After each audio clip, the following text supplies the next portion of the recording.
Hello everyone and welcome back to my channel, ang Anino po ng Hari.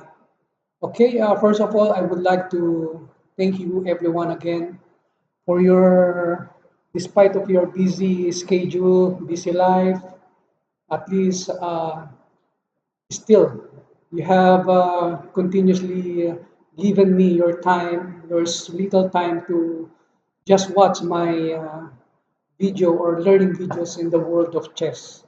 Okay, that's why I really appreciate that, and I would like to promise to myself that every time I'm going to post or create a learning video of chess, I will do my best just to serve you, to share to you uh, uh, anything about chess that which is very informative and will help you to improve or grow your your interest to learn chess.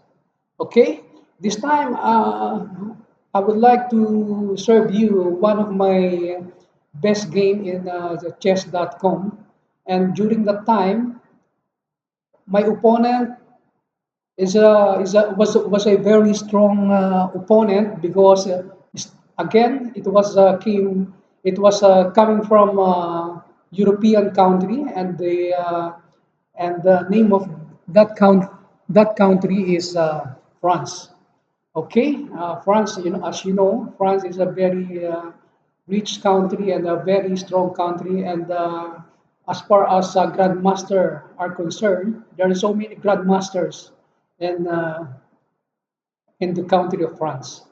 Okay, that's why in this kind of opening or playing game, I decided not to use the game of what we call the French opening defense because of French defense opening, because I know the origin of this kind of very strong playable opening, of course, is really coming from France.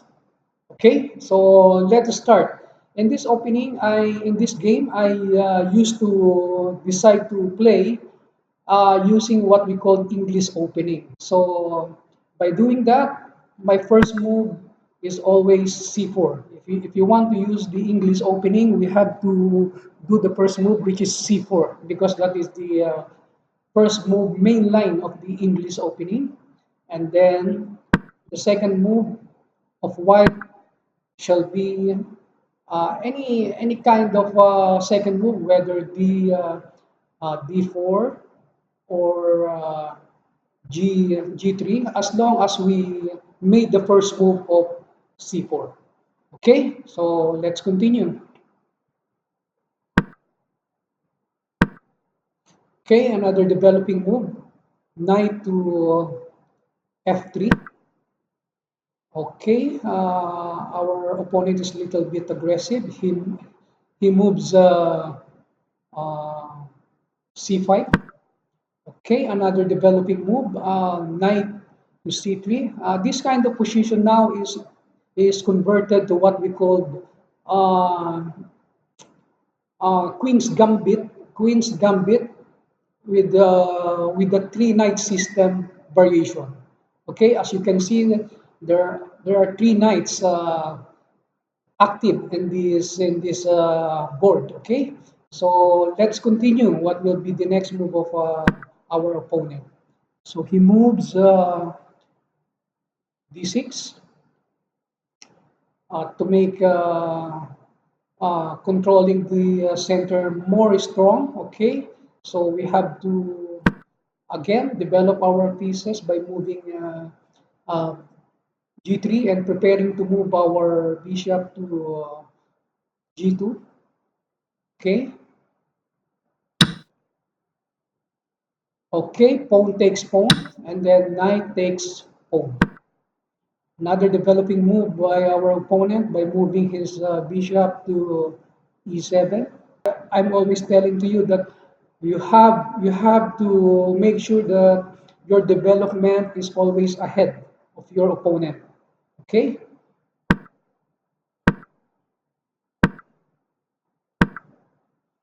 We need to move back because I think that's the only best square uh, move our bishop. And my plan is my idea why I went back my bishop to c1 is I'm just preparing to maneuver my bishop in this square, in the b2 square. Okay, so okay, our opponent moves knight to e5, threatening my pawn in c4.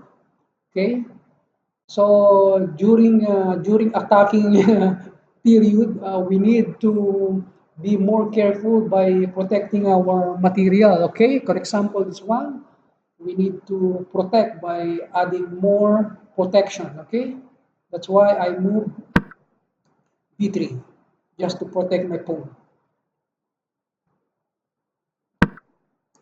Okay, another attacking or harassing status. Okay, we need to avoid that kind of attack. That's why I decided to move my horse in d4 square. Okay, castling. Castling is a special move in chess in order to put your king in a safety position.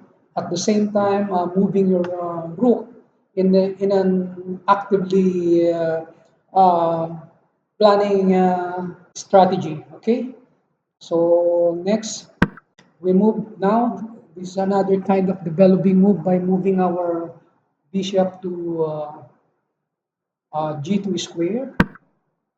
Okay,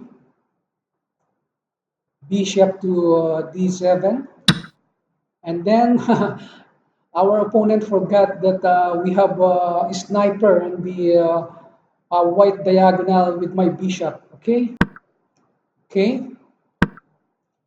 going back after eating the pawn.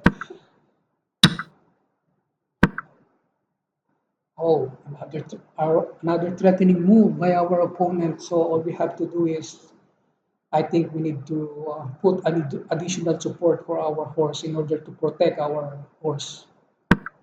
Okay, by moving our bishop to d2. Okay,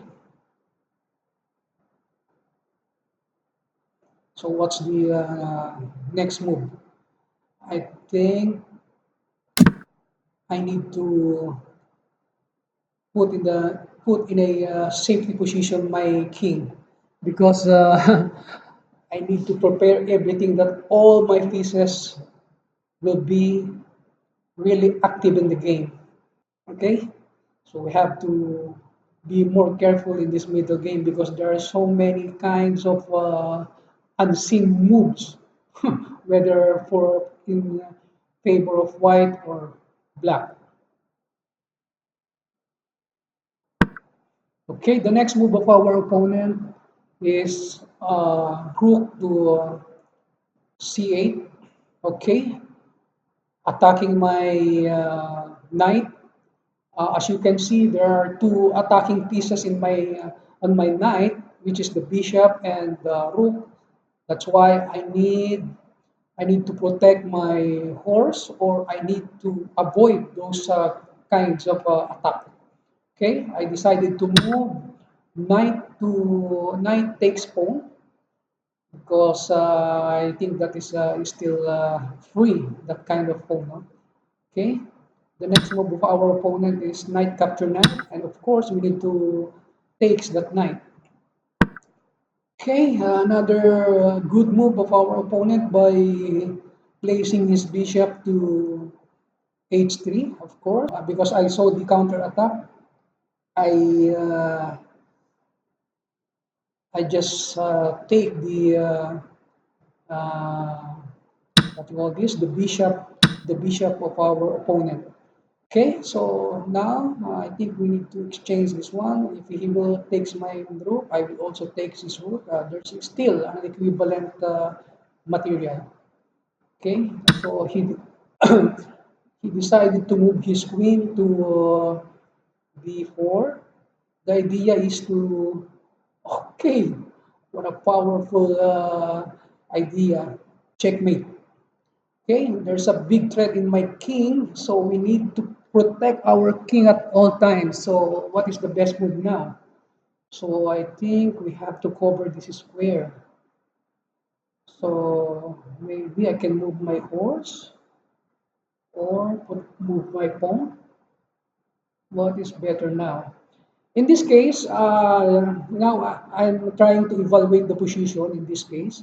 And I know in as long as material gain is concerned, I'm now ahead of 2 points.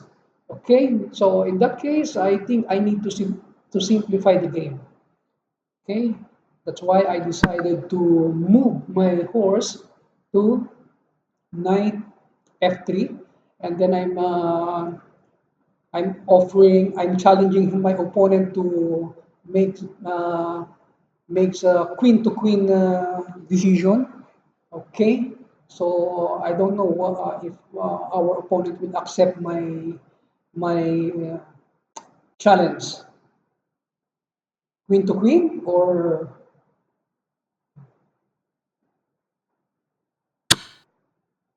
but he decided first to capture my knight under check. Of course, we need to eat that, but I already won. Okay, why?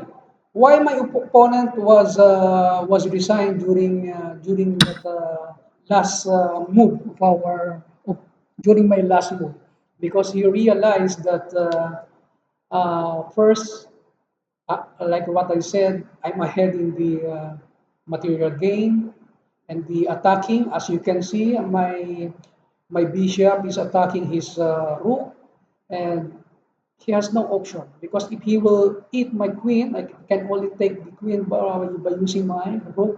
And in the end game, because I'm ahead of 2 points, my opponent realized that it's very obvious that it's very hard for him to win this game. Okay. Anyway, thank you so much again for this learning challenging videos that I share to you. Again, I want to say that I really appreciate your time for watching my learning videos in the world of chess. And thank you very much for always following or watching my all videos here in my channel, uh, which I choose to have a name Anino ng Hari. Okay. Anyway, God bless and see you again for the next learning videos of Anino ng Hari.